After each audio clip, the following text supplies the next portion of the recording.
School അടയ്ക്കും മുമ്പേ അടുത്ത പുസ്തകം റെഡി. ചരിത്രത്തിൽ ആദ്യമായി 10ാം ക്ലാസ്സിലെ പുസ്തകങ്ങൾ 9ലെ പരീക്ഷ കഴിയും മുമ്പ് കൈകളിൽ. എന്തൊരു മാറ്റമാണ് നമ്മുടെ കേരളത്തിൽ നടക്കുന്നത്.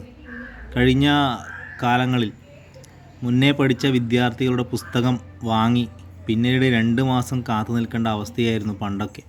പക്ഷേ ഇന്നിപ്പോൾ 10ാം ക്ലാസ്സിലെ പുസ്തകങ്ങൾ 9ലെ പരീക്ഷ കഴിയും മുമ്പ് തന്നെ കുട്ടികളുടെ കൈകളിലെത്താൻ പോവുകയാണ്. അത്ര വലിയ മാറ്റമാണ് നമ്മുടെ കേരളത്തിലെ വിദ്യാഭ്യാസ മേഖലയിൽ നടക്കുന്നത്.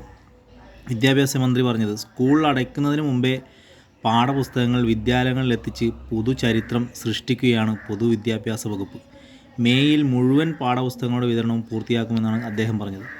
വി ശിവൻകുട്ടിയെ കളിയാക്കാനും അദ്ദേഹത്തിൻ്റെ ശരീരഭാഷയെപ്പറ്റി മോശമായി വാർത്ത കൊടുക്കാനും കേരളത്തിനകത്തെ മാധ്യമങ്ങൾ ശ്രമിക്കുമ്പോൾ അദ്ദേഹം ഏൽപ്പിച്ചിട്ടുള്ള അല്ലെങ്കിൽ അദ്ദേഹത്തെ കേരളത്തിലെ ഗവൺമെൻറ് ഏൽപ്പിച്ചിട്ടുള്ള വകുപ്പിനെ എത്ര നന്നായിട്ടാണ് വി ശിവൻകുട്ടി കൈകാര്യം ചെയ്യുന്നതെന്ന് അദ്ദേഹത്തിൻ്റെ പ്രവർത്തനം നോക്കിക്കഴിഞ്ഞാൽ നമുക്ക് മനസ്സിലാകും.